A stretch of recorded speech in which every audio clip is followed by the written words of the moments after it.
자비로우신 우리 아버지 하나님 감사합니다. 마땅히 형벌 받을 수밖에 없는 저희들을 불쌍히 여겨주시고 주 예수 그리스도의 보배로운 피로 우리 죄의 소리를 해방해 주시고 아무 홍도 없이 값없이 하나님 자녀로 삼아주신 것을 감사합니다. 소망 없는 세상에서 소망을 주시고 또 주님의 복음과 주님의 영광을 위해 살 수 있는 시간들을 주시는 것도 감사드립니다. 이번 동경 집회 가운데 함께 해주시고 불쌍한 이뤄진 영혼들을 많이 참석할 수 있도록 도와주시고 또 주님의 역사로 많은 사람들이 구원함 이룰 수 있도록 도와주옵소서. 오늘 이 시간에도 우리에게 필요한 말씀을 주시고 저희들로 하여금 주님을 더 알 수 있도록 도와주시고 또 우리가 주 안에서 어떻게 행할 것을 알 수 있도록 도와주옵소서. 또 이곳에 참석하지 못한 형제자매들도 어디 있든지 주님께서 지켜주시고 도와주시옵소서. 오늘 말씀을 증거하는 사람이나 듣는 모든 사람들의 마음을 붙잡아 주시고 이 말씀이 성령님의 도우심으로 영혼 깊이 새겨지도록 도와주옵소서. 주 예수 그리스도 이름으로 기도하옵나이다. 아멘. 성경 예레미야 20장 찾겠습니다.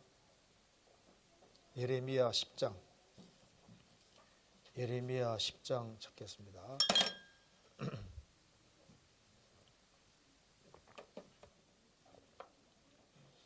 예레미야 10장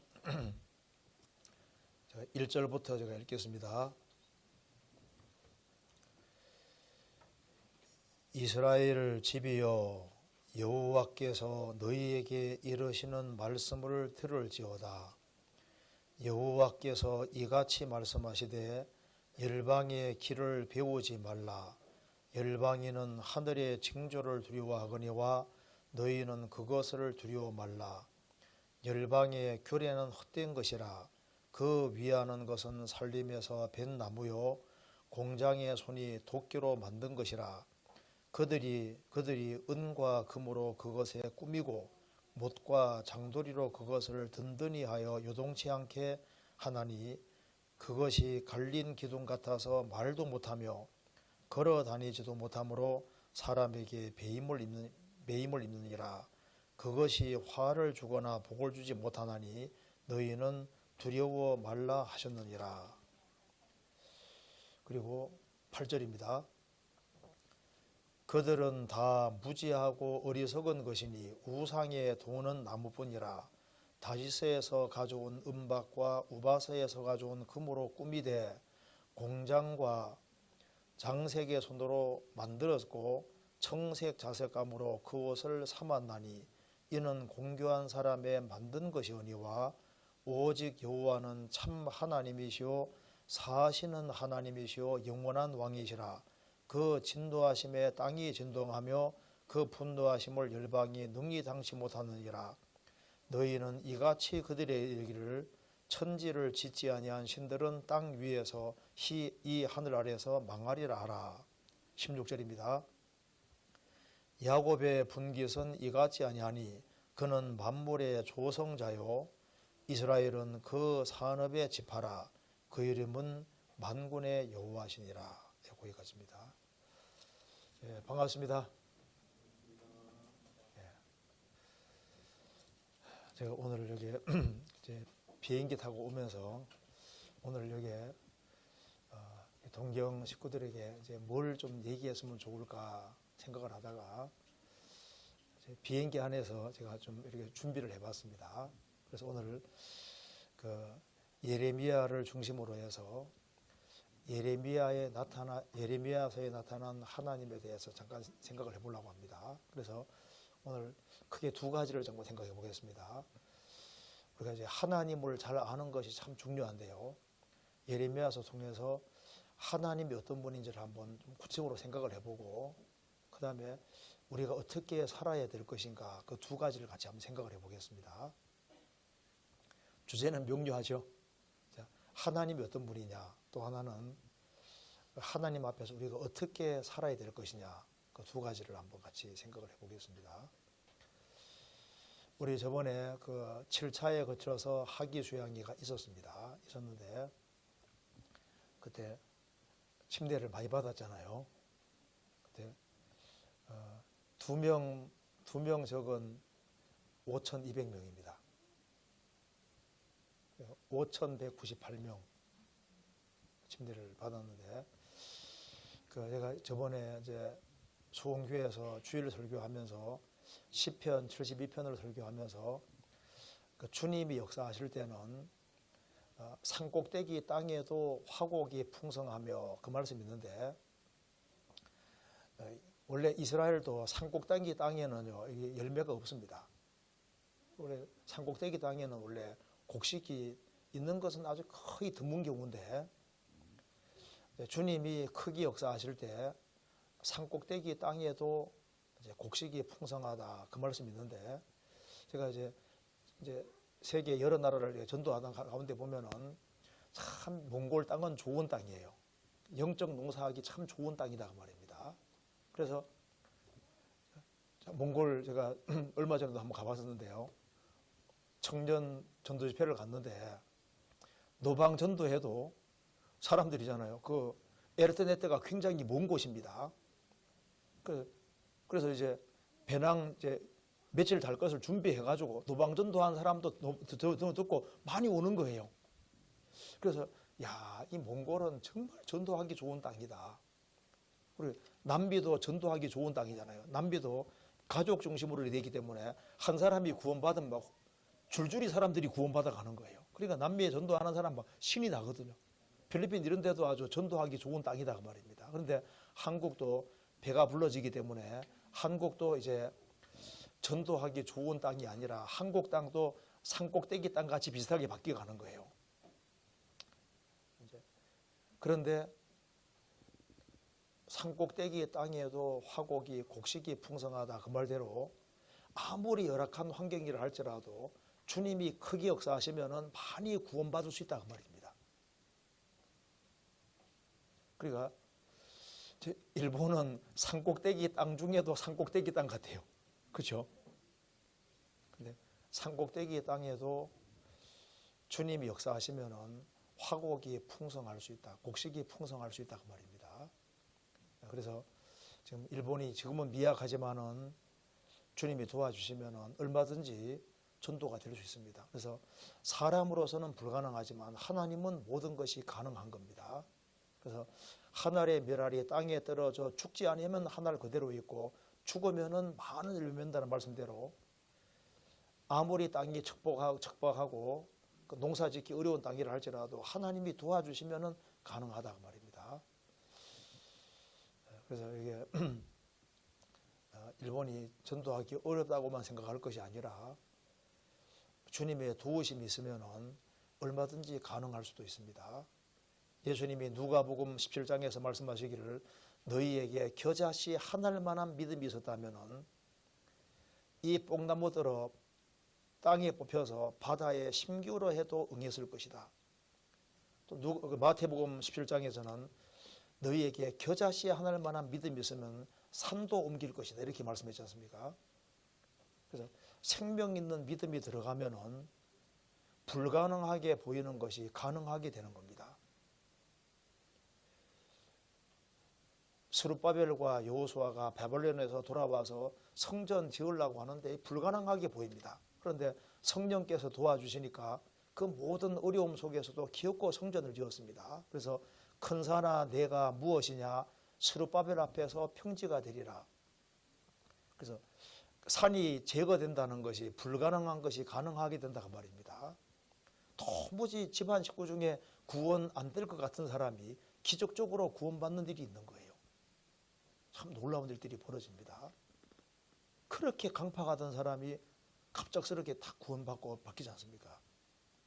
그래서 우리에게 필요한 것은 믿음이고 하나님의 능력이 필요한 겁니다. 우리가 이제 성경을 통해서 하나님을 아는 것이 필요합니다. 거울을 봐야 자기 모습을 알 수 있는 것처럼 먼저 하나님을 알면 알수록 자기를 다 알 수 있고 또 자신이 무슨 일을 해야 될지도 알 수가 있는 겁니다. 예레미야서에는 하나님이 어떤 분인지에 대해서 잘 기록이 되어 있는데 먼저 하나님이 어떤 분인지에 대해서 같이 생각을 해보고 그 다음에 그럼 우리가 어떻게 사는 것을 주님 원하시느냐 그걸 한번 같이 직접 생각을 해보겠습니다. 여기 예레미야 10장 11절을 보시겠습니다. 여기 너희는 이같이 그들에게 이르기를 천지를 짓지 아니한 신들은 땅 위에서 이 하늘 아래서 망하리라 하라. 천지를 짓지 아니하는 신들은 전부 다 가짜이기 때문에 땅 위에서 이 하늘 아래서 망하리라.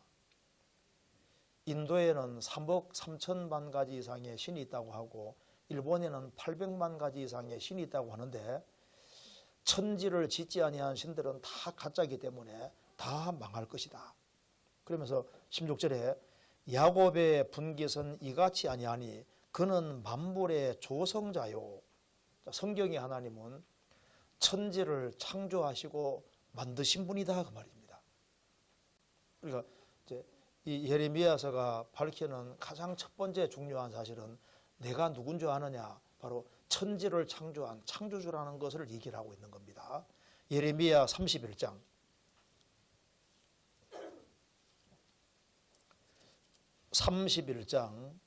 35절 35절은 같이 읽겠습니다. 나 여호와는 해를 낮의 빛으로 주었고 달과 별을 때를 밤의 빛으로 규정하였고 바다를 격동시켜 그 파도로 소리치게 하나니 내 이름은 만군의 여호와니라 내가 말하노라. 그냥 읽으면 그냥 읽는데 생각하면 이게 엄청난 말입니다. 나 여호와는 해를 낮의 빛으로 주었고 우리 인생을 위해서 낮의 빛으로 주신 분이고 달과 별들을 밤의 빛으로 규정하신 분이다. 그리고 바다를 격동시켜 그 파도로 소리치게 하나니 내 이름은 만군의 여호와니라. 이거 얼마나 당당하고 확신에 차서 이렇게 말을 하고 있습니까?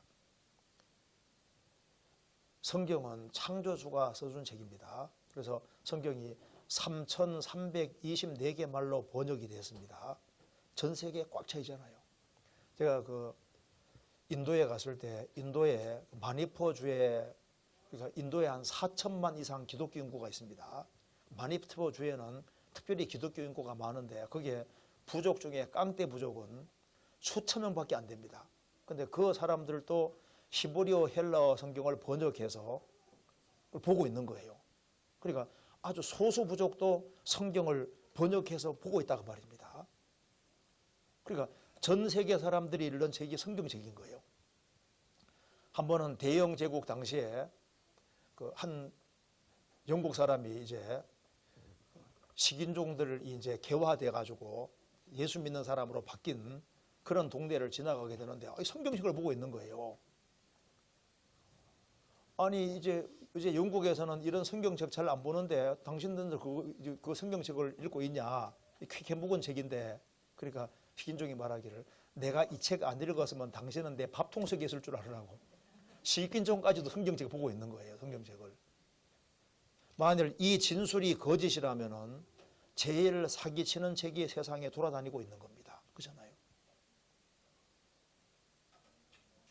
여호와는 해를 낮의 빛으로 주었고 달과 별들을 밤의 빛으로 규정했다. 그리고 하나님이 달을 지구 가까이 갖다 놔서 이제 이렇게 파도가 출렁이도록 만드시지 않습니까? 이렇게 하신 분이 바로 내다 이렇게 말을 하고 있는 겁니다. 그러면 이 천지를 창조하신 하나님이 얼마나 크신 분인지를 성경은 말하고 있습니다. 예레미야 23장 23절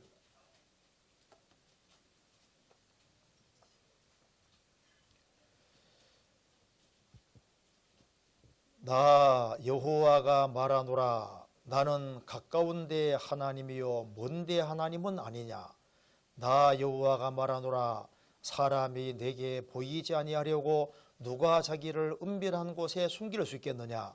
나 여호와가 말하노라. 나는 천지에 충만하지 아니하냐. 이스라엘 백성들이 솔로몬 성전을 지어놓고 성전 안에서는 착한 척하면서 밖에 나가서 몰래 죄 짓고 살 때 하는 적입니다. 나는 가까운 데 하나님도 되고 먼 데 하나님도 된다. 사람이 내게 보이지 아니하려고 누가 자기를 은밀한 곳에 숨길 수 있겠느냐. 나 여호와가 말하노라.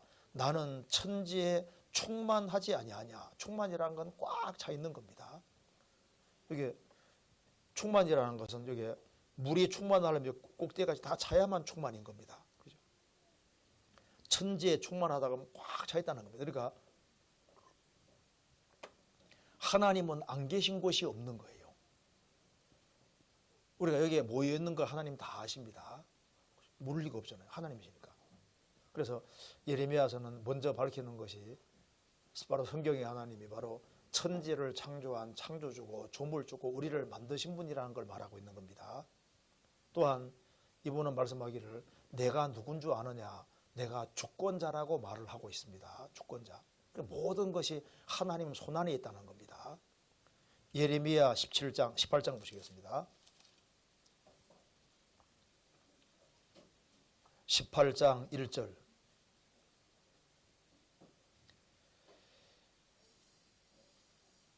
여호와께로부터 예레미야에게 임한 말씀에 가라사대 너는 일어나 토기장이의 집으로 내려가라. 내가 거기서 내 말을 내게 들리리라 하시기로 내가 토기장이의 집으로 내려가서 본즉 그가 농도로 일을 하는데 진흙으로 만든 그릇이 토기장이의 손에서 파상하며 그가 그것으로 자기 의견에 선한 대로 다른 그릇을 만들더라.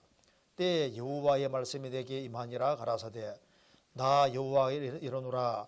이스라엘 족속아 이 토기장이에 하는 것 같이 내가 능히 너희에게 행하지 못하겠느냐. 이스라엘 족속아 진흙이 토기장이의 손에 있음 같이 너희가 내 손에 있느니라.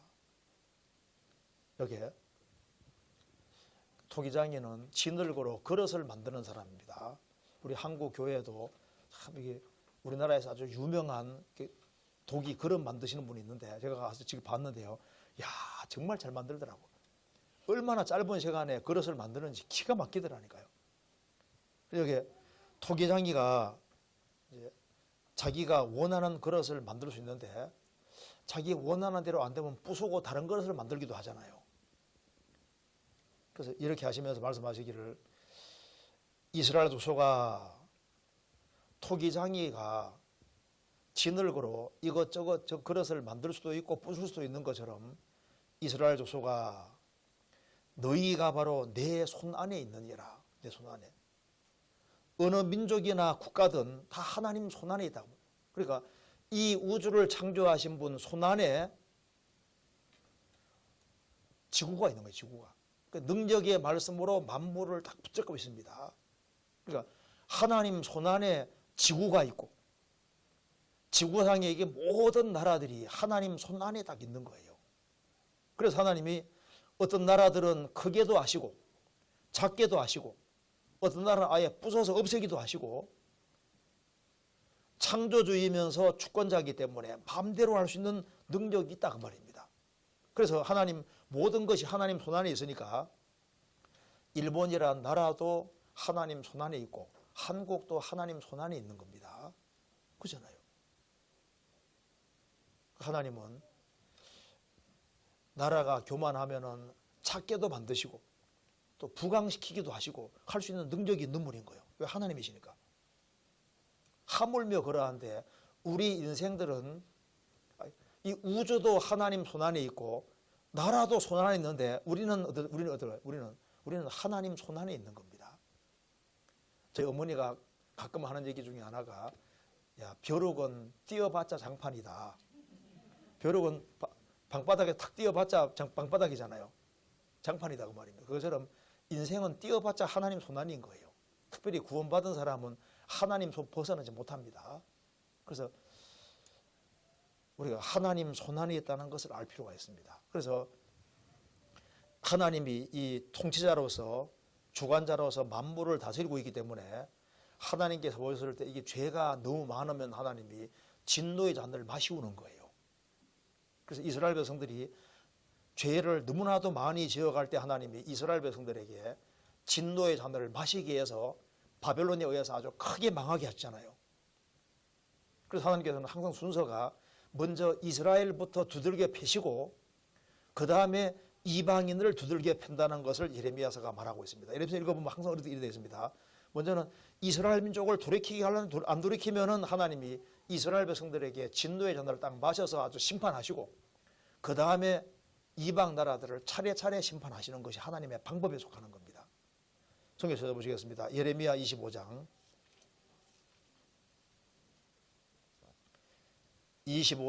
28절.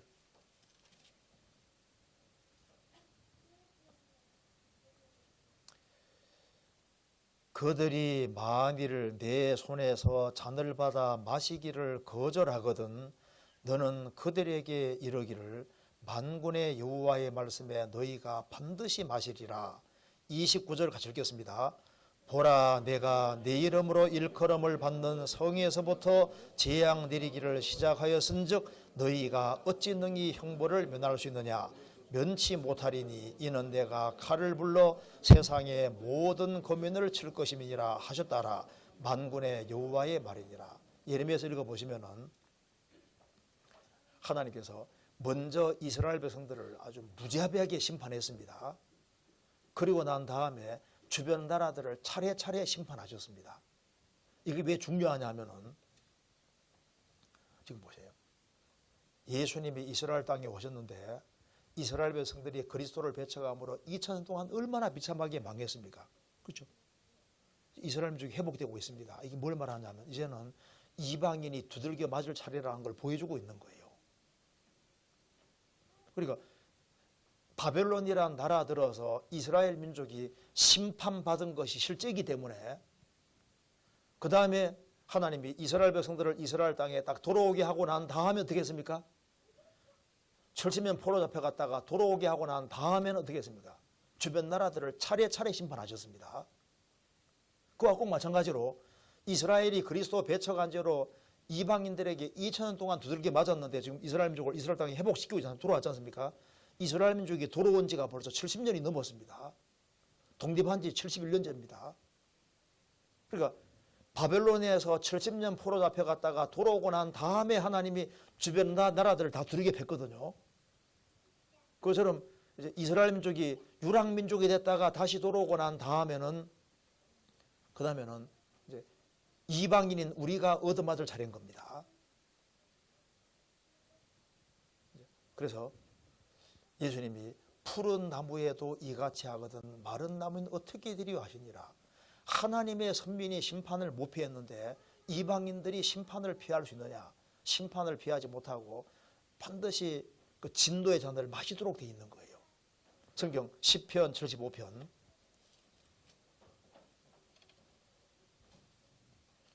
8절 75편 8절입니다.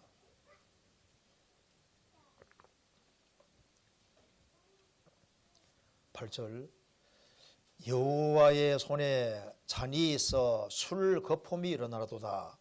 속에 섞은 것이 가득한 그 잔을 하나님이 쏟아내시나니 실로 그 찢기까지도 땅의 모든 악인이 기울여 마시리로다. 여호와의 손에 잔이 있는데 이제 구원받지 아니한 모든 악인들이 다 이 잔을 마셔야 되는데 이게 바로 진노의 잔입니다. 그래서 이제 예레미야서를 읽어보면은 모든 나라들이 하나님 손에 있기 때문에 그들의 죄의 정도에 따라서 하나님이 심판을 하시는데요. 어떤 나라는 지구상에 아예 없애기도 하고 어떤 나라는 살려는 두시고 약하게는 하시거든요. 예를 들면은 그 에집트 같은 경우는 하나님이 에집트를 심판은 하시되 비약하게 하시되 에집트는 사람 사는 곳이 된다고 분명히 말씀했습니다. 그런데 바벨론은 소돔 고모라처럼 완전히 멸망시킨다. 에돔이라는 나라도 소돔 고모라처럼 멸망시킨 데이 나오거든요. 그런데 이스라엘은 형벌을 받지만 나중에 반드시 회복된다 이렇게 나온다고요. 그러니까 동일한 예레미야서에 나라에 대해서 각각 예언이 다르게 되었는데 그대로 되어 있거든요. 성경 찾아봅시다. 예레미야 46장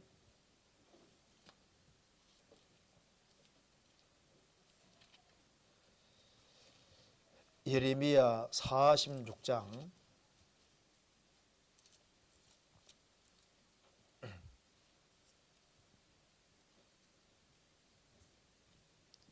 14절 너희는 애굽에 선포하며 에집트에 대한 예언입니다. 하나님이 에집트에 대해서 말하면서 26절 같이 읽겠습니다. 내가 그들의 생명을 찾는 자의 손 곧 바벨론 왕 느부갓네살의 손과 그 신하들의 손에 붙이리라. 그럴지라도 그 후에는 그 땅이 여전히 사람 살 곳이 되리라. 여호와의 말이니라. 지금 에집트에 지금 사람 삽니까 안 삽니까? 살잖아요. 예레미야 29장에는 미약한 나라가 되되 사람은 여전히 살 곳이 된다. 그래서 느부갓네살 왕이 에집트를 아주 무자비하게 심판하고 붙잡아 갔는데 페르시아가 해방시켜줘서 에집트 사람들이 에집트에 돌아가서 그때부터는 미약한 나라가 되지만은 그 땅은 여전히 사람 살 곳이 된다. 에집트 여전히 사람 살고 있습니다. 에집트는 지구상이 안 없어지는 거예요. 그런데 이 동일한 책에서 에돔은 소돔 고모라처럼 지구상에 싹 없어진다고 했거든요. 예레미야 49장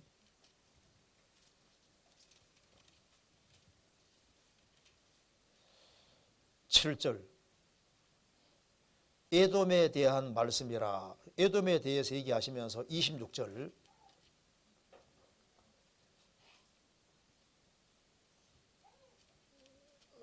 49장 18절 같이 읽겠습니다. 나 여호와가 말하노라. 소돔과 고모라와 그 이웃 성읍들의 멸망된 것 같이 거기에 거하는 사람이 없으며 그 중에 우거할 아무 인자가 없으리라. 하나님이 에돔이라는 나라는 소돔 고모라와 똑같이 돼서 사람이 전혀 안 사는 곳이 될 것이다. 성지순례 코스 중에 이 에돔이라는 나라가 포함되거든요. 얼마 전에도 갔다 오신 분 있더라고요. 이게 에돔 페트라 있는 그 지역은요, 사람이 전혀 안 삽니다. 진짜 소돔 고모라처럼 지금도 그대로 되어 있는 거예요. 그 다음에 여기 바벨론에 대해서 예레미야 50장 바벨론에 대한 얘기인데요. 50장 40절에 보시겠습니다. 제가 읽겠습니다. 나 여호와가 말하노라. 나 하나님이 소돔과 고모라와 그 이웃 성읍들을 무너지게 한 것 같이 거기 거하는 사람이 없게 하며 그 중에 우거하는 아무 인자가 없으리라. 이 바벨론이라는 그 도시는요, 둘레가 60마일이고 중앙에 유프라tes 강이 흐르기 때문에 사람 안 사는 게 되는 것이 불가능한 얘기인 거예요. 그런데 소돔 고모라처럼 완전히 폐허가 돼서 사람이 전혀 안 삽니다. 그 아라비아 사람이 텐트도 안 친다는 말이 맞거든요. 이대로 딱 돼 있는 겁니다. 자, 그런데 하나님은 벌 받을 사람들은 정확히 벌을 받게 하십니다. 그래서 이 성경 예레미야서에 보면은 특별히 여호야김 왕이 나오는데 이 여호야김 왕이 좀 나쁜 왕인 거예요. 그래서 예레미야가 이제 성경 싹 써준 것을 쫙 이제 한 사람이 읽을 때 그 얘기 듣더니만 칼로 딱딱 베서 성경을 불 속에 집어넣습니다. 아시죠? 그 사람 어떻게 죽은 줄 아시죠? 성경에 나귀처럼 비참하게 매장에 죽일 거라 그랬지 않습니까? 그러니까 예레미야서에 나타난 사람 중에 정말 불행한 사람 중에 불행한 사람이 여호야김입니다. 그가 성경을 잘라서 불 속에 집어넣어 버렸거든요.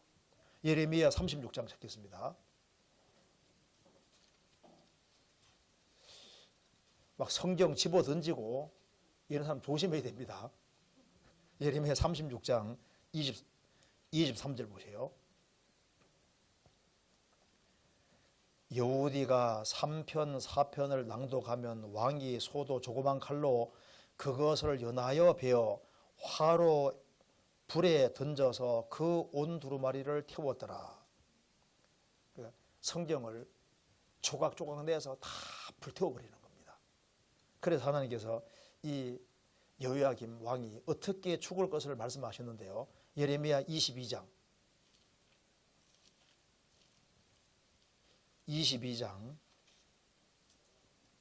18절 그러므로 나 여호와가 유다 왕 요시야의 아들 여호야김에게 대하여 이같이 말하노라.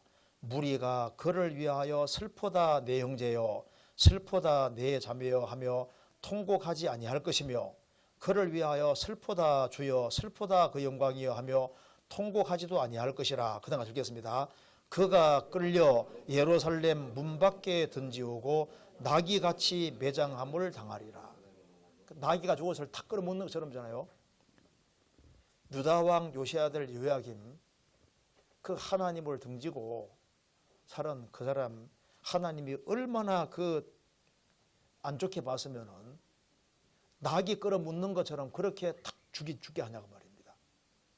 슬퍼하는 사람 없이 이런 비참한 인생이 있는 거예요. 하나님은 주권자입니다.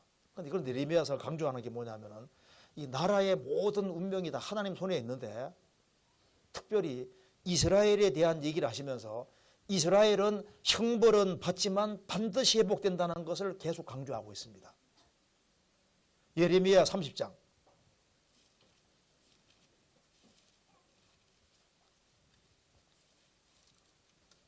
7절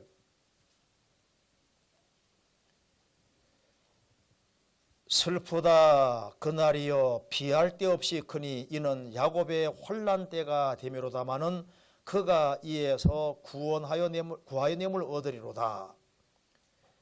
만군의 여호와가 말하노라. 그날에 내가 내 목에서 그 멍에를 꺾어버리며 내 줄을 끊으리니 이방인이 다시는 너를 부리지 못할 것이니라.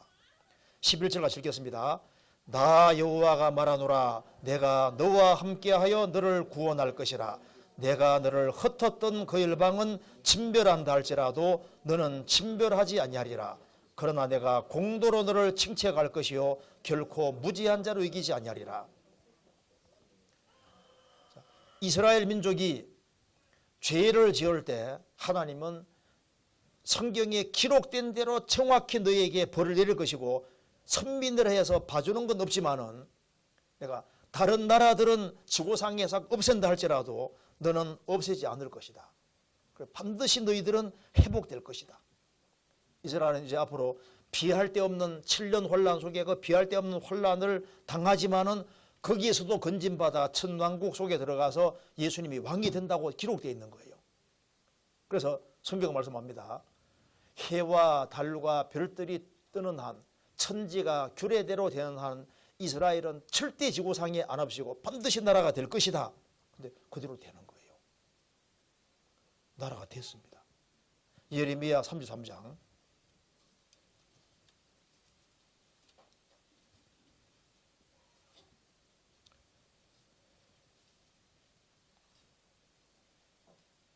20절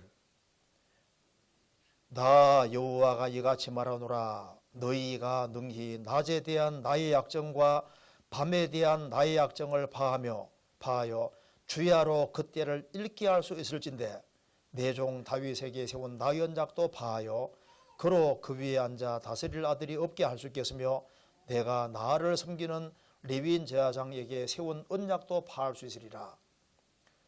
하늘의 만상은 셀 수 없으며 바다의 모래는 청량할 수 없나니 내가 그와 같이 내 종 다윗의 자손과 나를 섬기는 레위인을 번성케 하리라 하시니라.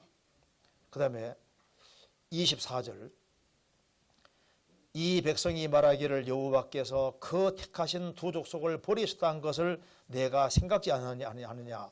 그들이 내 백성을 멸시하여 자기들 앞에서 나라로 인정하지 아니하도다.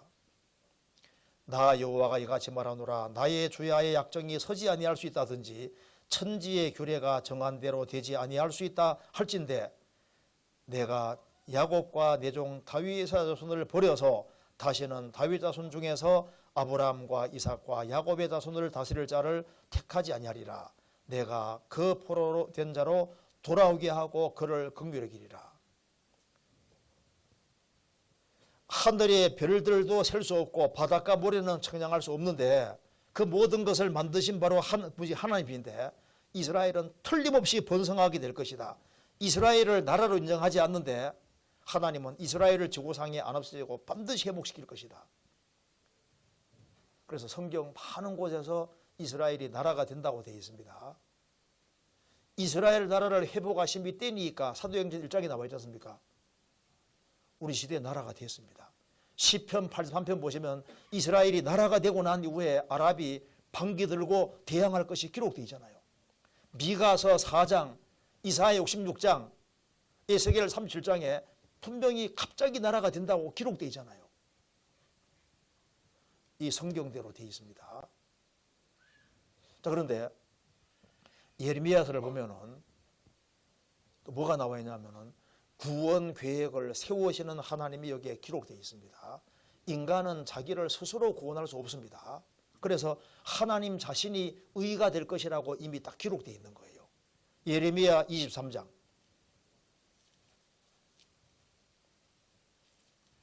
23장 5절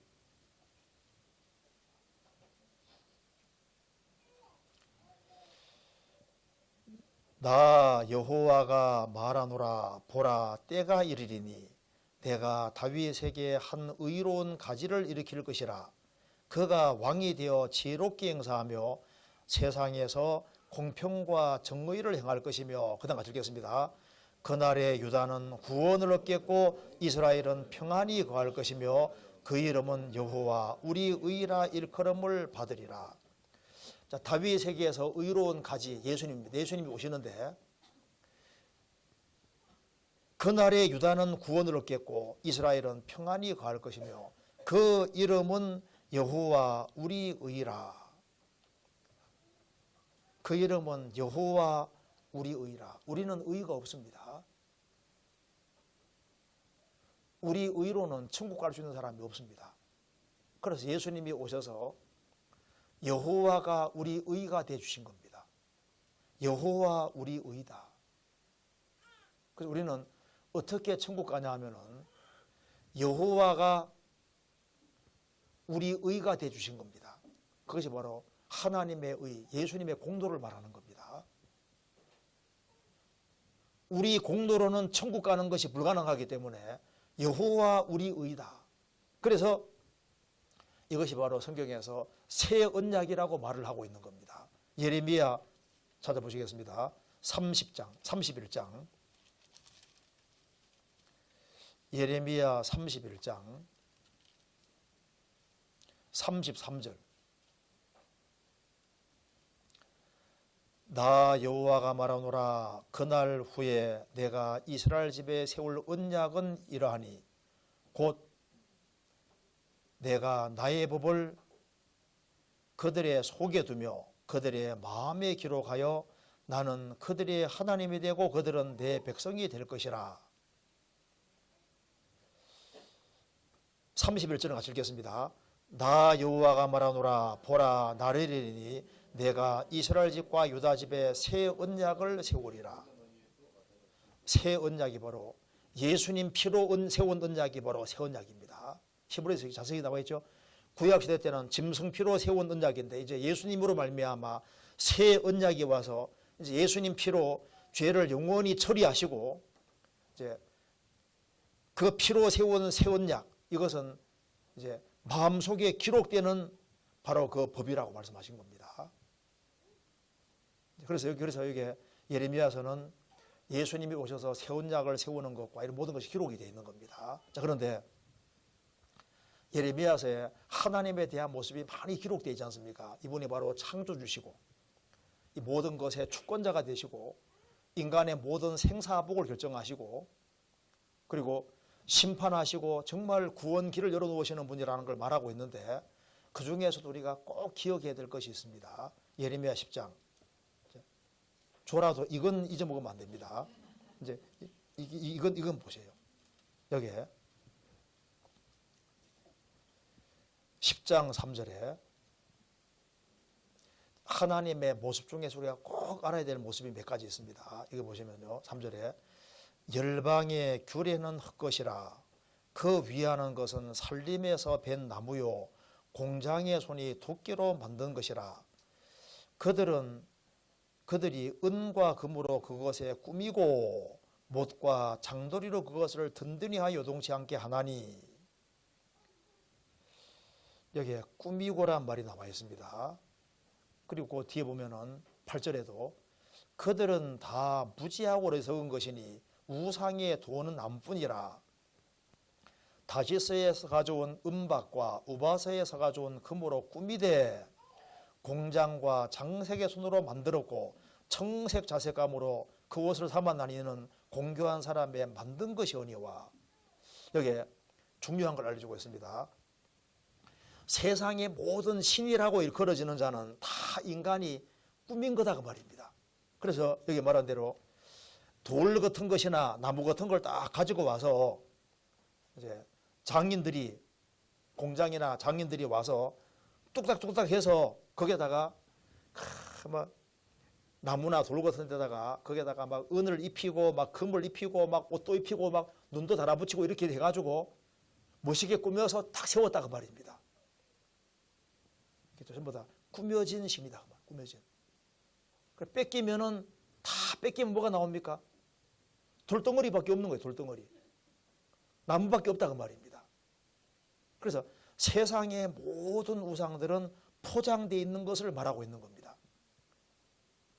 은을 입히고 금을 입히고 온갖 것을 다 꾸며서 아주 그럴싸하게 만들어 놨는데 그건 다 인간이 꾸며서 만든 장식에서 만든 과장된 신이고 진짜가 아니라는 걸 말하고 있는 겁니다. 따지고 보면은 이게 전부 다 돌멩이고 나무에 불과한 거다 그 말입니다. 그렇죠? 그래서 세상의 모든 우상들은 다 꾸민 거예요.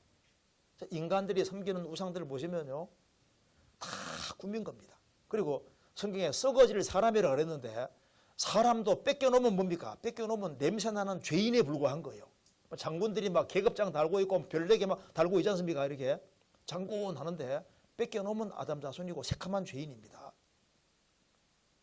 대기업의 회장님이 되고 막 높은 집에 올라가도 뺏겨놓으면은 아담 자손이고 새카만 죄인인 거예요. 그래서 온갖 막 계급장을 달고 있다 그 말입니다.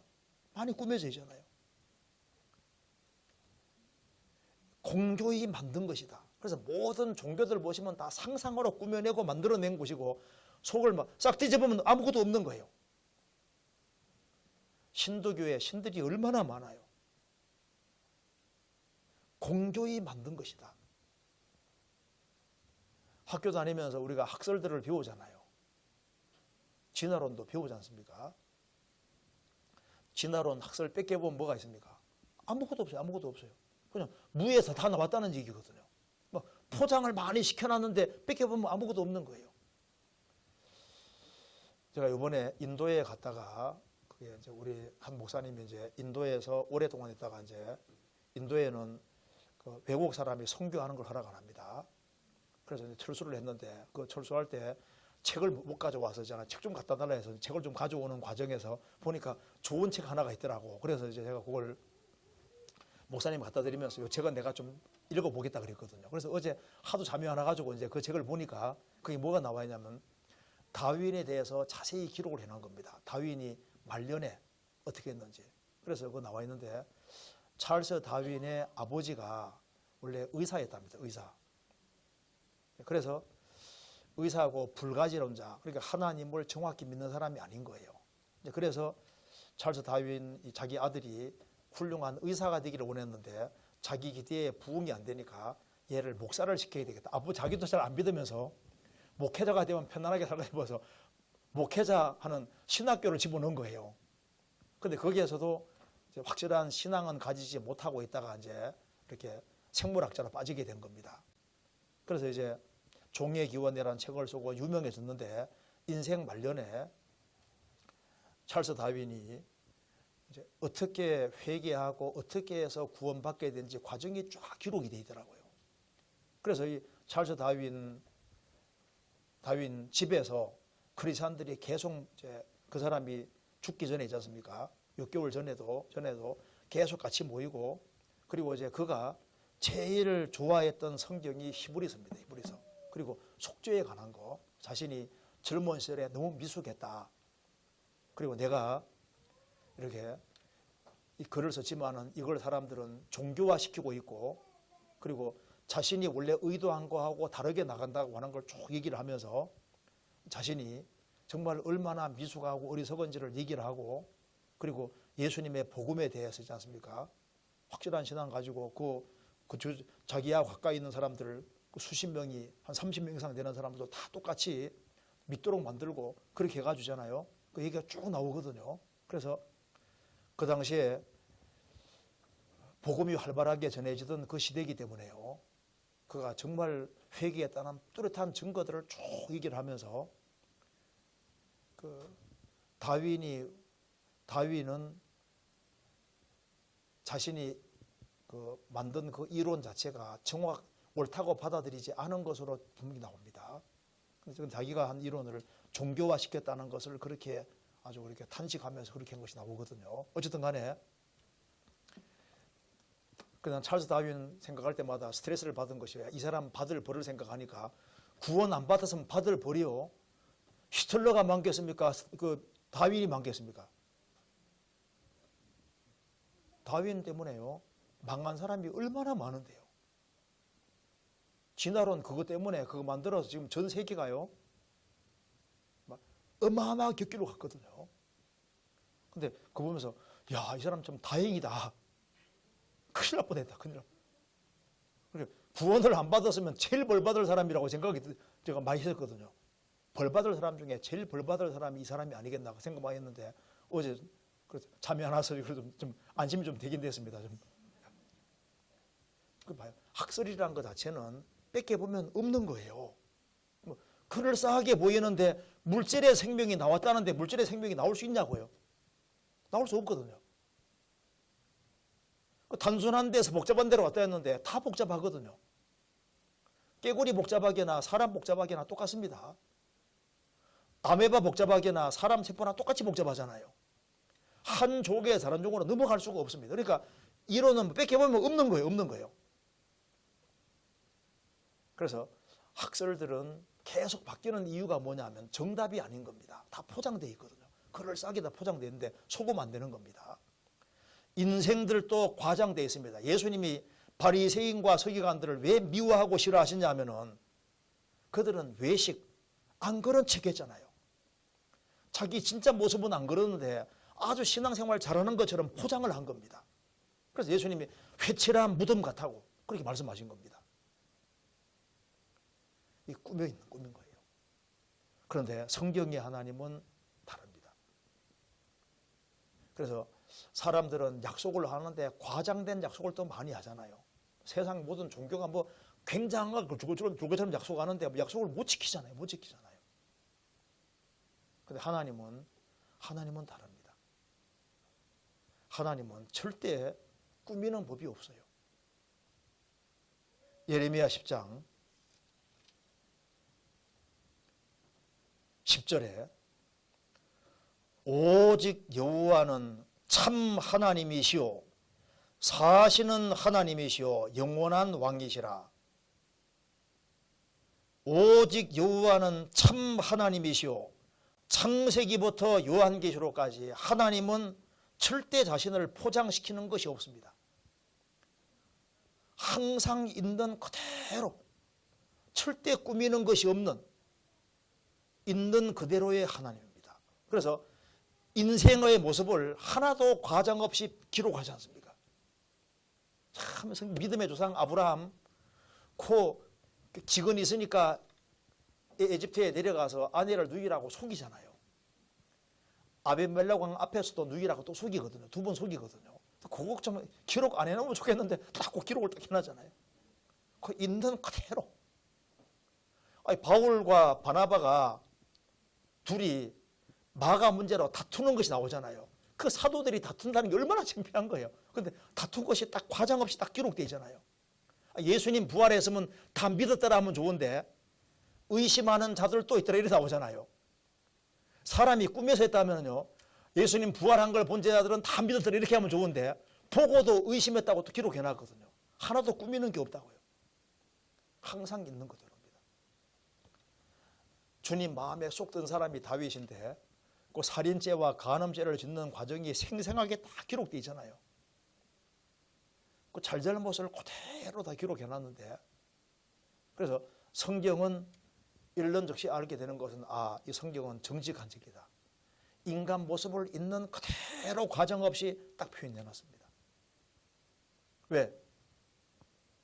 하나님이시기 때문에. 하나님은 있는 그대로입니다. 그래서 우리가 사복음서에 보는 그 예수님과 똑같은 분을 저희 위해서 만나게 되는 거예요. 성경에 나와 있는 인격과 똑같은 인격을 가진 분을 그대로 만나게 되는 겁니다. 우리는 지금 보면 살아가는 가운데서 자녀는 부모하고 접촉하는 가운데 실망하는 요소도 발견하게 되잖아요. 남편과 아내하고 살아가는 속에서도 부족한 모습을 발견하게 되는데 항상 알아가면 알아갈수록 인간은 더 부족하다는 걸 깨닫게 되는 겁니다. 그런데 우리가 성경은 알아가면 알아갈수록 성경이 더 위대한 책이라는 걸 알아가게 됩니다. 그렇죠? 그리고 성경의 하나님은 알아가면 알아갈수록 더 위대해지는 거예요. 하나님은 사랑이라고 배웠는데 배워가면 배워갈수록 더 사랑이고 더 사랑이고 더 사랑이고 더 사랑이고 그걸 알 수가 없잖아요. 하나님은 공의롭다 하는데 배워갈수록 얼마나 공의가 큰지를 알게 되고, 하나님은 거룩하다고 배웠는데 배울수록 더 거룩하고 더 거룩하고 더 거룩하잖아요. 그러니까 좋은 면에서 전부 다 무한대로 되는 분이 하나님이다 그 말입니다. 그러니까 이 하나님은 있는 그대로 똑같은 하나님입니다. 그리고 절대 약속할 때 과장된 약속을 하지 않는 거예요. 성경은 약속하면 항상 그대로입니다. 그 특징인 거예요. 수고하고 무거운 짐자들아 다 내게로 오라. 내가 너희를 쉬게 하리라. 오니까 정말 쉬게 해주잖아요. 믿으면 영생 얻으리라. 진짜 믿었는데 영생 얻었거든요. 주 안에 거하면 열매 맺겠다 했는데 거하니까 열매가 맺히잖아요. 그리고 하늘의 미랄로 죽으면 열매 맺는 데는데 죽으니까 열매가 맺히거든요. 전도가 안 된다 했는데 죽으니까 맺혀요. 어떤 지역교회 막 열악하다고 하는데 전도인이 가서 죽을 각오를 하고 자신을 완전히 바치니까 전도가 안 되기는 전도되죠. 해외 어떤 나라도 막 아주 잘 사는 나라 안 된다고 했거든요. 근데 전도인이 새로 바뀌고 들어가서 정말 완전히 헌신하니까 전도가 되는 거예요. 하나님은 말씀대로 하시는 게 확실하고 약속을 지키는 것이 확실하다니까요. 왜? 하나님이시니까. 그래서 성경의 하나님은 꾸미는 것이 없이 항상 있는 그대로 그 모습입니다. 그래서 우리가 어떤 사람은 하나님을 등지고 살다가 돌아보면 항상 그 모습인 거예요. 안 변했습니다. 그분은 불변인 거예요. 바뀌는 것이 없는 겁니다. 예레미야 2장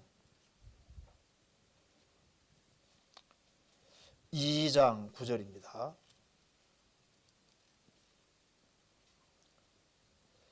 같이 읽겠습니다. 그러므로 내가 여전히 너희와 다투고 너희 후손과도 다투리라. 여호와의 말이니라. 예레미야서를 보면은 하나님은 이스라엘 백성들하고 계속 다투십니다. 왜 다투시냐 하면 격결로 가니까. 다투고 너희 후손과도 여전히 다투리라. 창세기부터 요한계시록까지 인간이 불순종의 길을 걸어갈 때 그냥 내버려 두지 않고 계속 간섭하시고 다투잖아요. 인생하고. 돌아오기 원하시기 때문에. 부모와 자식 사이에서 자식이 말 안 들으면 부모가 끊임없이 다투잖아요. 그냥 내버려 둡니까? 아니잖아요. 집 나가지 않는 한에는 계속 다툽니다. 집 나가면 어떻게 할 수 없잖아요. 집에 있는 한에는 찾아낼 수 있는 한에는 막 계속 다툽니다. 왜? 사랑하니까. 그래서 이 성경을 보면은 이 말이 맞는 거예요. 내가 여전히 너희와 다투고 너희 후손과 다투리라. 계속 다투시는 모습을 보여주고 있습니다. 그러면서 너희들 빨리 내게 돌아오라. 내게 돌아와야 산다는 것을 계속 말해주고 있는 겁니다. 여기 예레미야 2장 31절. 왜 다투냐 하면은 이것 때문입니다. 31절 같이 읽겠습니다. 너희 이 세대여 여호와의 말을 들어보라. 내가 이스라엘에게 광야가 되었었느냐 흑암한 땅이 되었었느냐 무슨 연고로 내 백성이 말하기를 우리는 노였으니 다시 주께로 가지 않겠다 하느냐. 너희 세대여 여호와의 말을 들어보라. 내가 이스라엘에게 광야가 되었었느냐. 하나님은 광야가 아닙니다. 광야는 메마르고 아무것도 없잖아요. 사람들은 하나님을 허상으로 생각하거든요. 뭐 하나님 앞에 가면은 뭐 좋을 것이 없다고 생각하는 거예요. 하나님을 흑암한 땅으로 생각하는 겁니다. 그런데 하나님을 등지면은 이것이 사실 광야인 거예요. 광야. 하나님을 등지면은 그게 흑암 어둠이 되는 겁니다. 그런데 하나님을 가까이 하게 되면은 알게 되는 사실이 있습니다. 하나님이 인생과 실험하실 때 하나님 말씀에 순종하는 길을 택하면은 하나님은 광야가 아니고 하나님은 가장 풍성한 곳이라는 걸 깨닫게 되는 거예요. 하나님 안에 다 있다 그 말입니다. 그리스도 예수 안에는 다 있습니다. 그리고 하나님은 광야가 아니고 흑암한 땅이 아니고 하나님은 빛의 땅이고 소망의 땅인 거예요. 그래서 하나님을 가까이 하는 사람, 그 사람은 뭘 경험하게 되냐 하면은 하나님의 풍성을 경험하게 되는 겁니다. 측량할 수 없는 그리스도의 풍성이 이 안에 다 있는 거예요. 그래서 나중에 죽음 앞에 딱 섰을 때 뭘 후회하냐면은 하나님 가까이 안 한 걸 후회하는 겁니다. 하나님을 너무 잘 믿어서 후회하는 게 아니잖아요. 하나님을 멀리한 걸 후회하는 거예요. 내가 광야가 되었었느냐 흑암한 땅이 되었었느냐. 하나님은 역사 속에서 광야였던 적이 없습니다. 흑암한 땅이었던 적이 없어요. 항상 하나님을 찾는 사람은 항상 하나님이 풍성하신 분이라는 걸 깨달았고 하나님은 빛의 땅이고 소망의 땅이고 하나님과 가까이 할 때 모든 축복이 주어진다는 걸 깨닫게 된 겁니다. 그렇잖아요. 예레미야 33장 또 하나 이제 이거 꼭 기억해야 됩니다.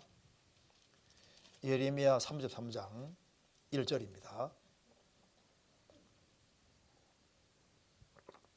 1절 예레미야가 아직 시위대 뜰에 갇혔을 때 여호와의 말씀이 그에게 다시만이라 가라사대 이 일을 행하는 여호와 그것을 지어 성취하는 여호와 그 이름을 여호와라는 자가 이같이 이르노라. 그 다음 읽겠습니다.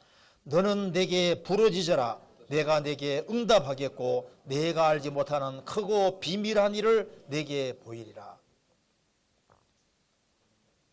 하나님은 침묵하시는 분이 아니라 일을 행하시는 분이시고 일을 지어서 성취하는 자, 역사 속에서 일하시는 분인데 너는 내게 부르짖어라. 내가 내게 응답하겠고 부르짖으면 응답해 줄 뿐 아니라 플러스해서 내가 알지 못하는 크고 비밀한 일을 내게 보이리라. 주님을 참으로 구하는 사람은 구하는 것에 대해서 응답해 줄 뿐 아니라 너가 알지 못하는 크고 비밀한 일을 내게 보이리라. 그렇죠. 그래서 있는 자는 더 풍성하게 만들어 주시고 주님은 우리가 구하는 것뿐 아니라 우리가 알지 못하고 생각지도 않았던 것을 더 크게 깨닫게 해주시는 분입니다. 그래서 안 구하는 사람은 있는 것도 뺏어가지지만은 하나님이 가까이 하고 하나님의 도우심을 절실히 구하는 사람은 하나님이 그것뿐 아니라 그 플러스에서 우리가 미처 깨닫지 못하고 생각지도 않았던 걸 계속 깨닫게 도와주시는 거예요. 그래서 신앙생활 잘하는 사람은 더 잘할 수 있게끔 만들어 주시거든요.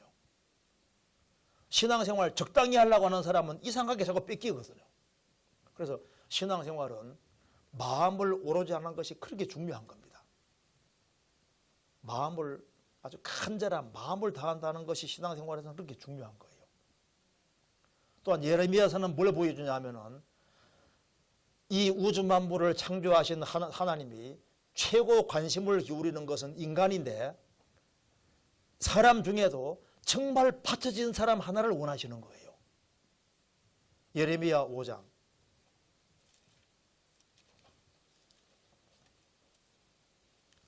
5장 1절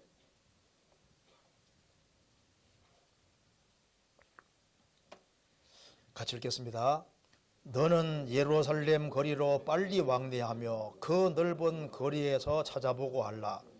너희가 만일 공의를 행하며 진리를 구하는 자를 한 사람이라도 찾으면 내가 이 성을 사하리라. 여기 한 사람이라도 찾으면 하나님은 다수가 중요한 게 아니에요. 하나님은 한 사람을 원하십니다. 한 사람을. 진리 가운데 행하는 딱 한 사람. 그러니까 숫자가 많다는 게 중요한 게 아니고 정말 바르게 행하는 사람 한 사람이 필요한 거예요. 그 한 사람 역할이 얼마나 크냐 하면은 예루살렘 넓은 거리에 공의를 행하며 진리를 구하는 사람 한 사람이라도 찾으면 그 한 사람 때문에 내가 이 성을 사할 것이다. 제가 그 해외에 갔을 때 지금은 집사님인데요. 한 분이 말하더라니까요. 내가 한국에서는 자신이 없는데 내가 여기서는 하나님께서 제일 사랑 많이 받는 그런 자녀가 되겠노라고. 정말 그렇게 살아요. 정말 하나님이 도와주는 게 막 눈에 보이거든요. 그러니까 하나님께 정말 잘 보이기를 갈망하는 한 사람, 그 한 사람이 있으면 그 사람 어떻게 하는지 보세요. 주님이 일을 하신다니까요. 하나님은 사람을 통해서 일을 하시거든요. 그러니까 진리를 구하는 사람, 진리 가운데 행하는 사람, 사람을 찾고 계신 거예요. 자, 그래서 우리 다 평범한 똑같은 사람들인데 하나님은 사람에게 자유의지를 주셨고 우리가 생활 살아가는 가운데 우리가 자유롭게 행할 수 있는 힘이 있지 않습니까? 이걸 어디에다가 투자하고 드리느냐가 굉장히 중요한 문제지 않습니까? 그래서 이제 다른 각도로 생각해 봅시다. 그러면 이제 이 하나님이 살아계신 것이 확실한데 우리가 어떻게 행해야 될 것이냐, 어떻게 살아야 될 거냐, 그걸 한번 같이 몇 가지 생각해 봅시다. 여기 예레미야 저 뒤에 한번 찾아보시겠습니다. 41장 한번 보세요.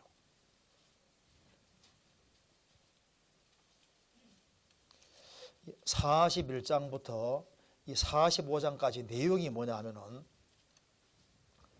이스라엘이 죄를 지어서 느부갓네살 바벨론 왕이 쳐들어와서 이스라엘 민족을 잡아가면서 예루살렘에 남아있는 사람들을 위해서 군대 장관을 하나 세워놨다가 말입니다.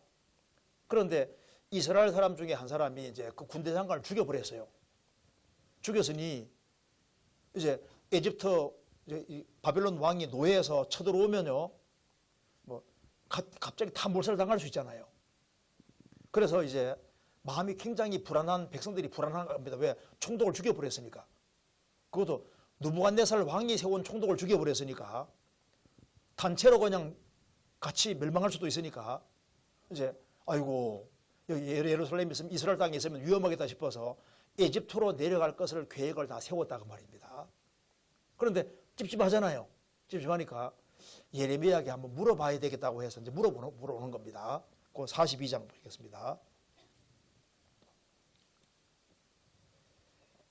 1절 이에 모든 군대의 장관과 가랴의 아들 요하난과 호사야의 아들 여사냐와 백성의 작은 자로부터 큰 자까지 다 나와 선지자 예레미야에게 이르되 당신은 우리의 간구를 들으시고 이 남아있는 모든 자를 위하여 당신의 하나님 여호와께 기도하소서.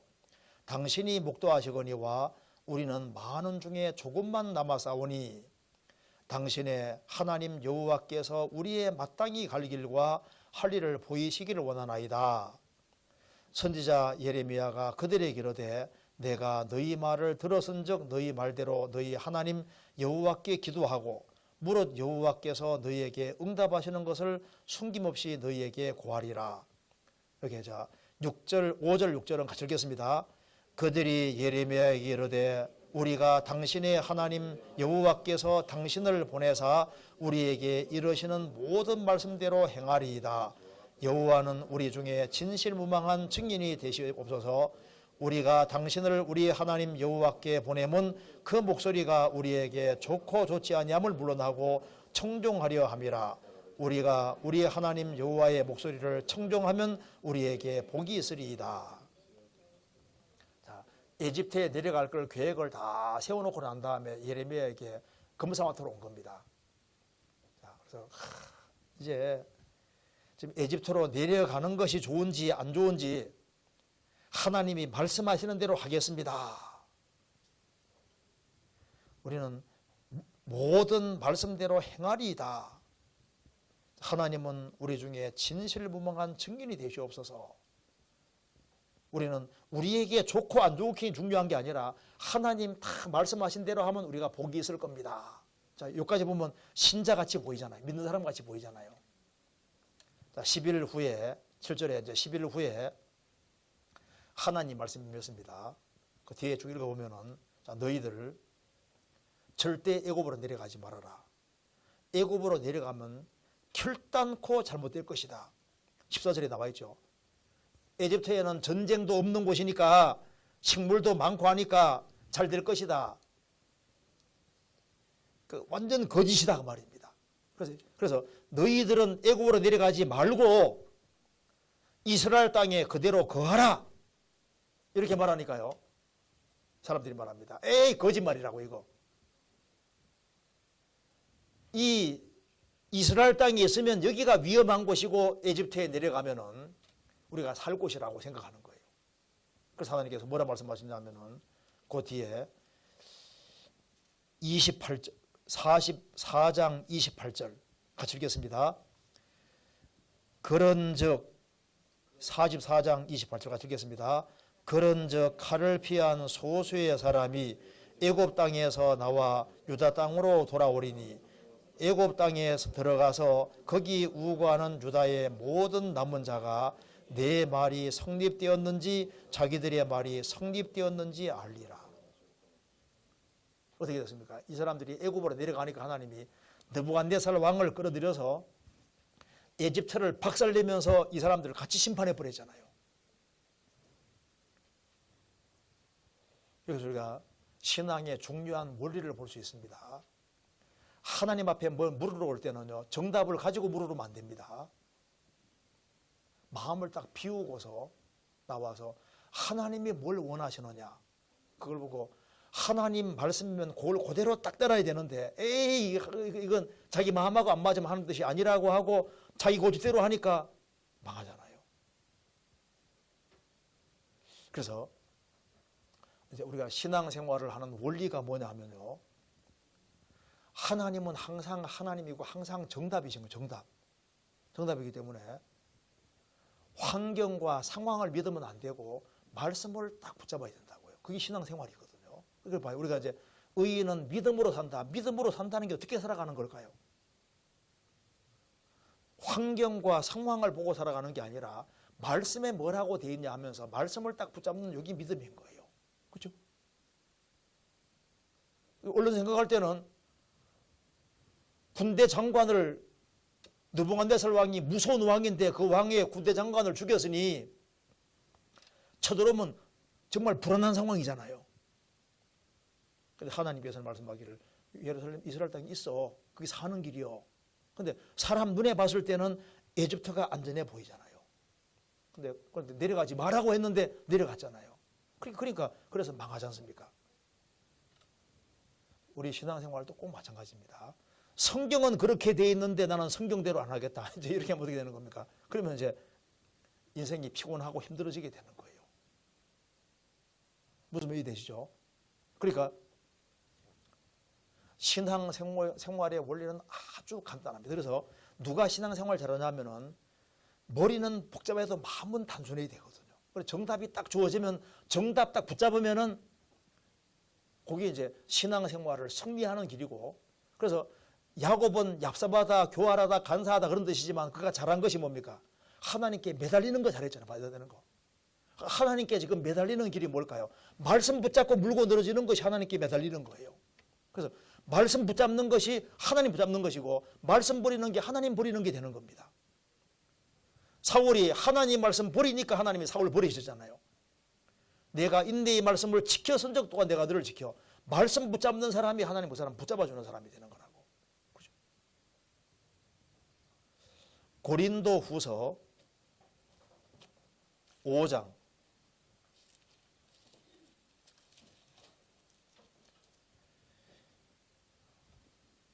7절입니다.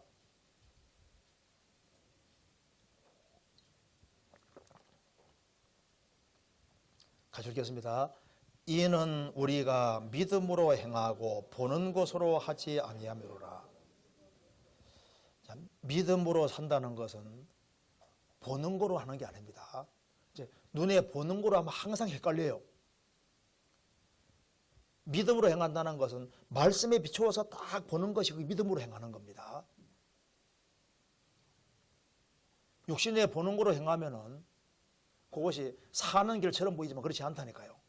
예를 들어 봅시다. 여기에는 소득이 적은데 신앙생활은 잘할 수 있어요. 그러니까 소득이 여기에 많은데 신앙생활을 못해요. 그럼 어느 게 좋은 겁니까? 소득이 적어도 신앙생활 잘하는 길을 택하라 했지 않습니까? 그거 붙잡으면 나중에 오면 그 사람이 축복받는 사람이 되는 거라니까요. 여기는 막 아주 핸섬하고 막 의사하고 막 돈도 많은데 딱 구원 안 받았어. 이쪽에는 평범한데 셀러리 매는데 아주 정직하고 정말 바르게 살아간 진실한 크리스찬입니다. 그럼 누구하고 결혼하는 것이 맞습니까? 바르고 진실한 사람하고 하는 것이 맞잖아요.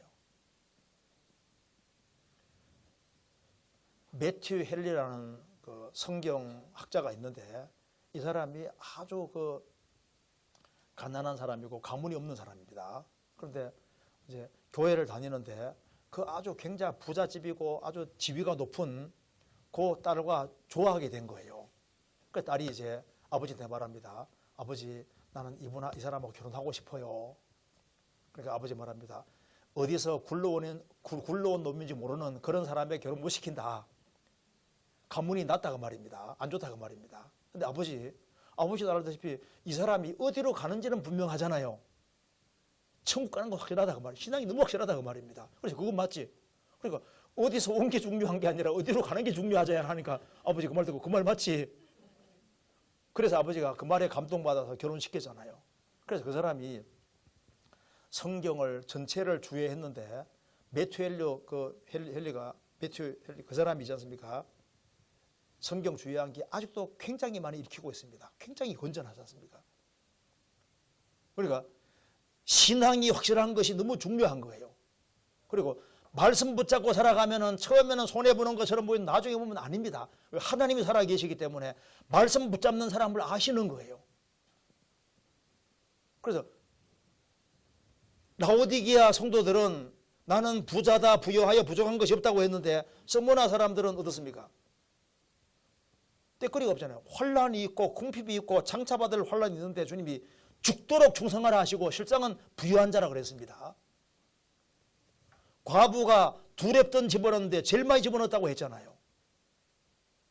그리고 양으로 보면은 두랩돈은 1,000원도 안 되는 돈인 거예요. 그러니까 하나님이 보는 관점은 완전히 다르게 다른데 중요한 것이 뭐냐 하면은 자꾸 남하고 비교할 필요 없는 거예요. 성경에 뭐라고 되어 있느냐, 내가 성경 가운데 살아가느냐, 성경 붙잡고 살아가느냐, 이게 중요한 거다 그 말입니다. 왜? 하나님 앞이니까. 그리고 또 한 가지는 하나님은 정직하신 분입니다. 그렇죠? 하나님은 정직을 기뻐하시거든요. 그래서 솔직하고 정직한 사람을 주님 좋아하시는 거예요. 아주 많이 배운 사람, 그런 사람이 중요한 게 아니고 정직하고 순종할 줄 아는 사람, 그런 사람을 주님 원하시는 겁니다. 예레미야가 10대에 부르심 받았는데 그는 얼마나 단순하고 소박하고 정직한 마음을 가지고 살아가고 있습니까? 주님 그런 사람을 사용하셨거든요. 순종할 줄 아는 사람. 주님은 스타 쓰시는 게 아니라 순종할 줄 아는 사람을 쓰시는 겁니다. 그것도 말씀 앞에 굴복할 줄 아는 사람을 쓰시는 거예요. 그래서 여기에 특별히 예레미야서에 레갑 자손이 기록이 되어 있는 겁니다. 성경에서 보시겠습니다. 예레미야 35장.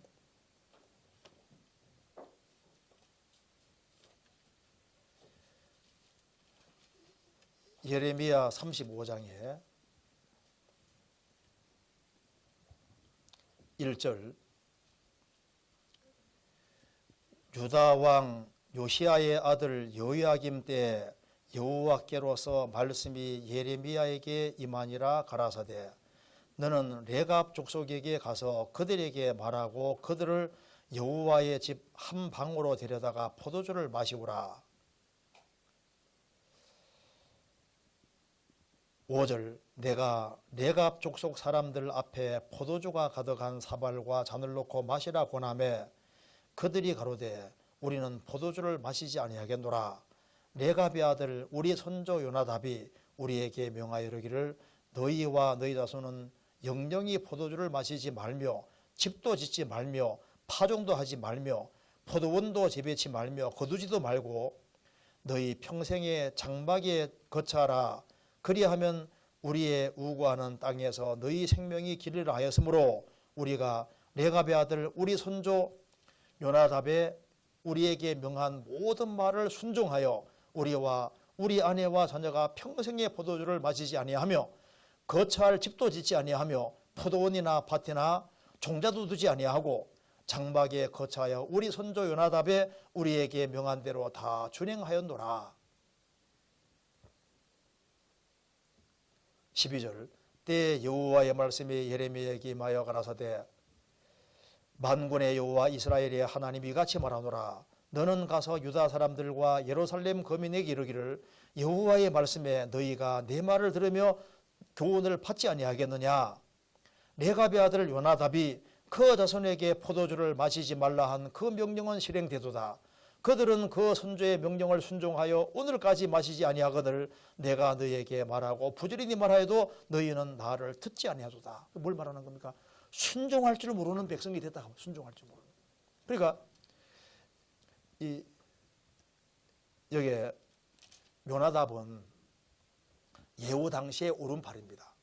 예후 당시에 우상 숭배하는 바알 숭배하는 사람들을 하나님이 다 죽일 때 그때 예후 오른팔 역할을 하는 사람이거든. 예후면 그러니까 요나답은 뭘 봤냐면 우상 숭배가 얼마나 무서운지를 본 거예요. 하나님 막 얼마나 무섭게 심판하는 걸 봤기 때문에 요나답은 정말 바르게 다 살았고 그래서 모범을 보이고 살았습니다. 그러면서 이제 죽기 전에 유언을 딱 남기는 겁니다. 너희들 이렇게 살아라. 그렇게 말했는데 그 유언이 대대로 수백 년 동안 계속 그렇게 지켜지는 겁니다. 그래서 이제 이 요나답 이 후손이 영원한 축복을 받게 되고 그래서 나중에 읽어보시면은 예수님 오실 때 베들레헴 옆에 베나게렘 그 동네에서 양치는 사람들이 바로 이 사람들입니다. 이 후손인 거예요. 여기서 이제 주님이 이걸 왜 말씀하신다면은 아니 요나답이 자기 자손들에게 명령한 명령도 잘 지켜지는데 내가 말씀하는 걸 왜 안 지키냐 그렇게 말씀하셨습니다. 그러니까 순종할 줄 모르는 것을 여기에 문제 삼고 있다고. 그러니까 예레미야서는 뭘 말하냐면은 먼저 믿음, 하나님 말씀을 대한 확실한 믿음, 또 한 가지는 하나님이 명확히 말씀하신 것에 대한 순종 이걸 원하시는 거예요. 그럼 여기 요나답은 자손들에게 뭘 얘기를 하셨냐면은 여기 요구한 걸 보면 얼마나 지혜로운지를 알 수 있습니다. 인생을 어떻게 살아야 될지를 볼 수 있게 해줍니다. 여기 보면은 6절 35장 6절에 그들이 가로되 우리는 포도주를 마시지 아니하겠노라. 레갑의 아들 우리 손주 요나답이 우리에게 명하여 이르기를 너희와 너희 자손은 영영이 포도주를 마시지 말아라. 여기 왜 포도주를 마시지 마라 그랬을까요?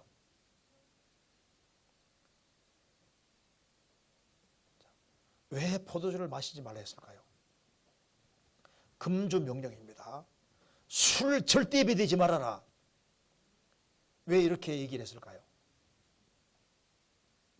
이유가 뭘까요? 여기 다 이유가 있습니다. 자, 여기 이제 먼저 포도주를 마시지 마라. 왜 이렇게 포도주를 마시지 마라고 했냐면은 포도주를 마시면 정신이 흐려집니다. 그렇죠? 그래서 이 포도주를 마시지 말라는 것 자체가 절제하는 삶이 얼마나 중요한지를 보여주고 있는 거예요. 술 먹지 말아라. 술 한 잔이 방탕의 시작이 되거든요. 그래서 방탕을 막기 위해서, 타락을 막기 위해서 절대 술에 입에 대지 마라. 술에를 입에 대면 또 담배를 입에 대게 되고 이게 다 연결되어 있거든요. 그래서 술 때문에 망한 사람이 얼마나 많은데요. 제가 러시아 가보니까 러시아에 결혼한 사람 중에 7쌍 내지 8쌍이 이혼입니다. 그 주된 원인이 술이에요. 러시아가 워낙 추우니까 보드카 같은 거 있지 않습니까? 독한 술 같은 거. 술 때문에 가정이 다 부서지는데요. 여기에 술이 결국은 인간을 타락시킬 것을 알기 때문에 너희들은 술 마시지 말아라. 이렇게 명령한 겁니다. 그리고 이 술을 절대 안 먹는 거 봐요. 그 또 한 가지 여기 보면은 7절에 집도 짓지 마라. 왜 이렇게 말했을까요? 집 짓지 말아라.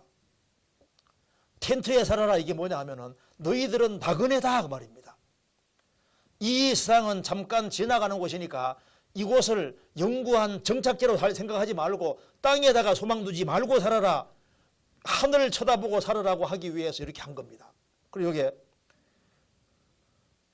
집도 짓지 말며 파동도 하지 말며 포도원도 재배치 말며 두지도 말고 너희 평생에 장막 텐트에 거하라. 그러니까 이 세상은 형적은 지나가는 거니까 너희들은 위를 보고 살아야 된다. 하늘에 소망 두고 살아야 된다. 이건 우리 삶의 원리를 볼 수 있는 겁니다. 그것이 너희들이 사는 길이다. 그래서 텐트에 거하라 그 말은 너희들은 상과 상을 저 위에다가 쌓아, 위에다가 하늘에다가 쌓고 이 상은 결국 지나가는 곳이니까 하나님과 바른 관계를 가지고 위의 것을 추구하고 생을 살아야 될 것이다. 이제 그걸 말하는 겁니다. 그리고 여기에 포도원도 재배치 말고 파종도 하지 말고 종자도 두지 말라고 했습니다.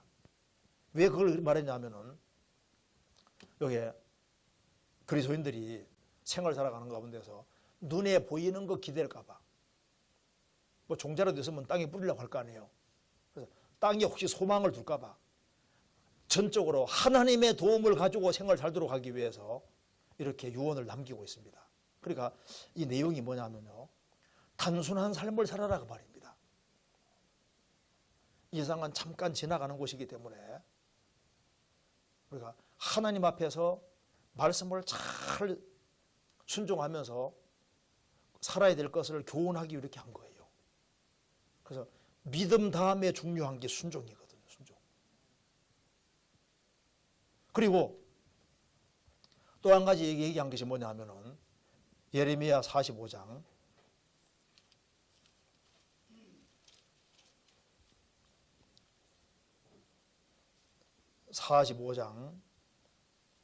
2절입니다.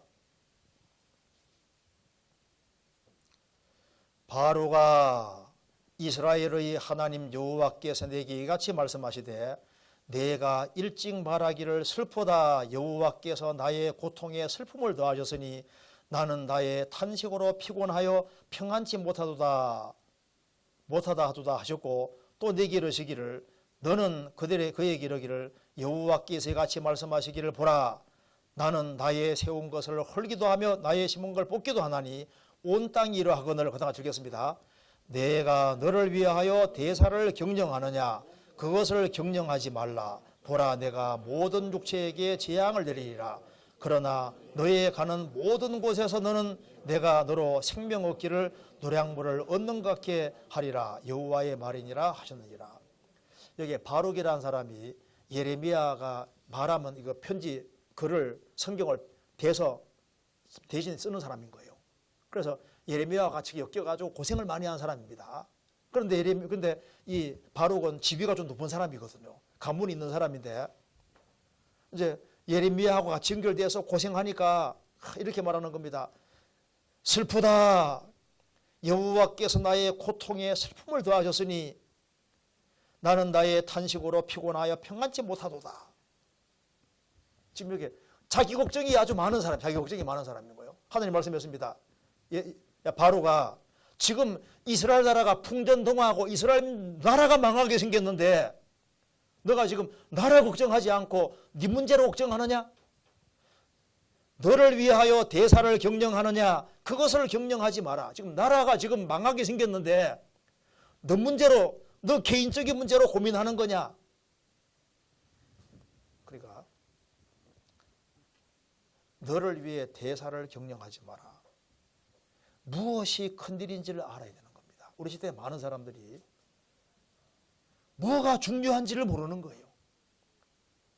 그리스도인들이 자기 문제 때문에 고민하고 괴로워하면요, 그거 합당하지 않습니다.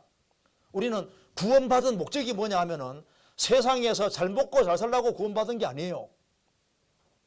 우리를 구원하셨을 때는 이제는 자기를 위해 살지 말고 우리를 위해서 죽으시고 부활하신 주님을 위해 살게 하기 우리를 부르신 겁니다. 우리는 중요한 목적이 있어서 우리를 구원하신 거예요. 우리가 만일 세상 사람처럼 세상 것 때문에 울고불고 하고 하면요, 그 그리스도인다운 것이 아닙니다. 그리스도인은 세상 사람하고 다르거든요. 남편이 나를 힘들게 한다. 그것 때문에 마음에 너무 문제가 되는 것도 합당하지 않은 거예요. 아내 때문에 힘들다. 너무 힘들어하는 것도 합당하지 않습니다. 왜? 중요한 것이 따로 있거든요. 자, 부부가 싸우고 있는데 애가 탁 넘어져서 피를 흘리고 있습니다. 계속 싸웁니까? 일단 병원부터 데려갑니까? 병원부터. 애가 피를 흘리고 하면요, 그거보다 더 중요한 게 생기지 않습니까? 왜 사람들이 사소한 것 때문에 마음이 왔다 갔다 하냐면 중요한 것이 뭔지를 지금 모르는 거예요. 너를 위하여 대사를 경영하느냐? 그것을 경영하지 마라. 뭐가 중요한지를 알아야 된다 그 말입니다. 하나님이 천지를 창조하는 것은 정말 큰일이지 않습니까? 이스라엘 민족이 에집트에서 나오는 것도 대사라고 했습니다. 이스라엘이 바벨론 포로 잡혀갔다가 돌아오는 것도 대사라고 했습니다. 그런데 하나님이 사람이 되신 것은 가장 큰 일이고 십자가는 가장 큰 일입니다. 내 인생에서 제일 큰 일은 구원받은 것이 제일 큰 일인 거예요. 그러면 우리 주변에 구원받지 아니한 사람이 얼마나 많이 있는데 우리 개인적인 문제 때문에 힘들어하고 괴로워하면 하나님께서 이런 책망을 하시는 겁니다. 너를 위하여 대사를 경영하느냐? 그것을 경영하지 마라. 지금 주변에 얼마나 많이 이뤄진 영혼들이 있는데 그 영혼들에 대해서 애탄한 마음을 가지고 슬퍼하는 마음을 가지고 그들을 어떻게 하든 간에 건질 마음을 가져야지, 그래야지 그게 정상이지. 육신의 영달을 생각하고 육신적으로 세상에서 자기가 뭔가 빚을 볼 만한 사람인데 예레미야하고 엮여서 세상에서 어떤 고관 대작으로 아주 높은 지위 오를 수 있는 것도 못 오르고 힘들게 생겼으니까 답답해하는 겁니다. 그래서 주님 책망하시는 거예요. 예레미야 4장, 우리가 이런 마음 가질 수 있다면 정말 복입니다. 예레미야 4장 19절.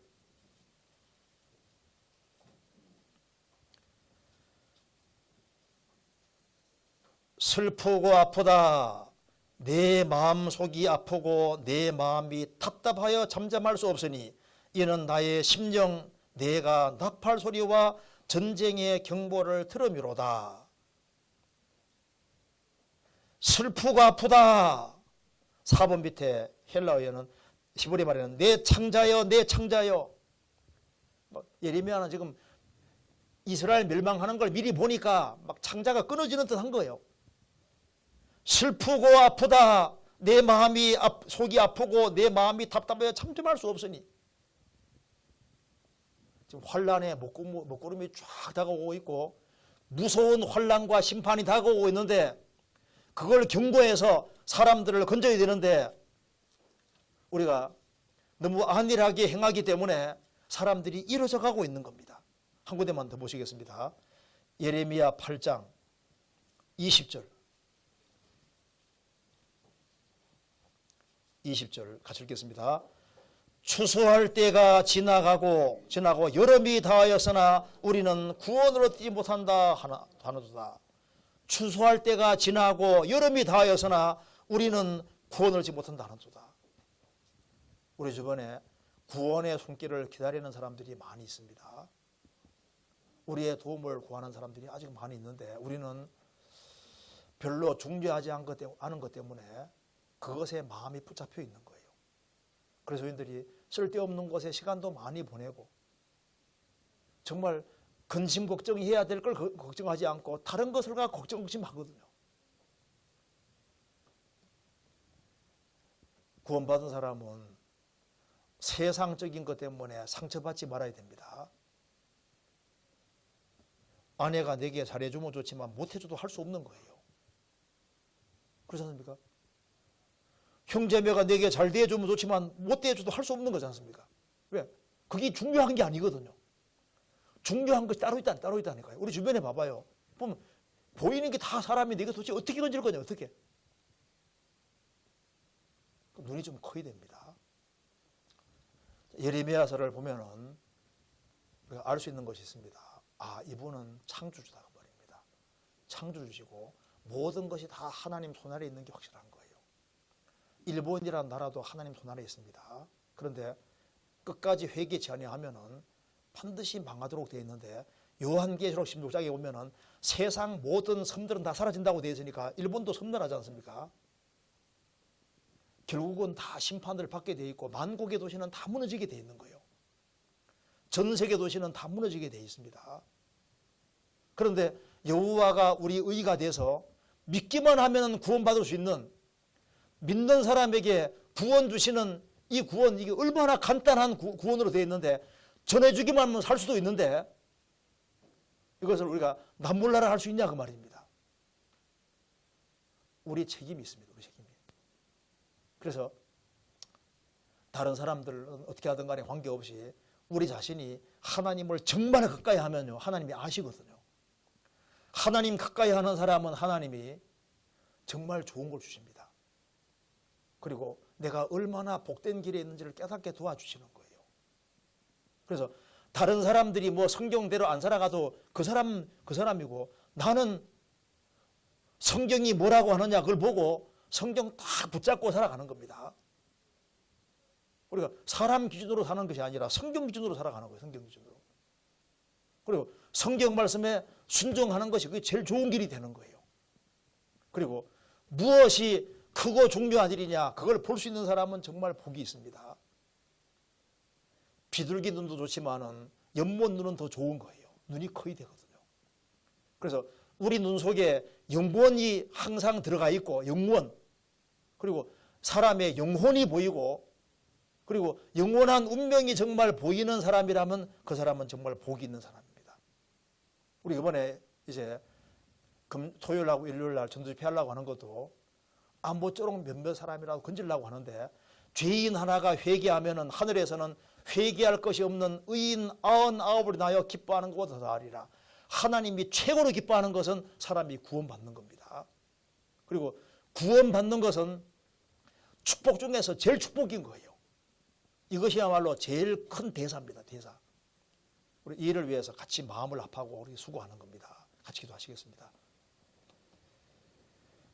자비로우신 우리 아버지 하나님, 역사의 마지막 시대를 살아가는 저희들 정말 징조들이 너무나도 확실하게 나타나 있는 이 시대에 우리 마음을 일깨워 주시고 무엇이 큰일인지를 볼 수 있도록 도와주시고 우리의 마음과 생각을 한 곳으로 모아주시고 주님의 역사를 능력으로 이룰 수 있도록 도와주시옵소서. 주님 오실 날이 너무 가까운 이때 우리가 정신을 차리고 주님이 원하시는 뜻이 무엇인지를 알 수 있도록 도와주시고 복음을 위해서 힘적하며 영혼을 건지는 일을 위해서 매진할 수 있도록 도와주옵소서. 우리를 사랑하시는 우리 구주 예수 그리스도 이름으로 기도하옵나이다. 아멘. 수고하셨습니다.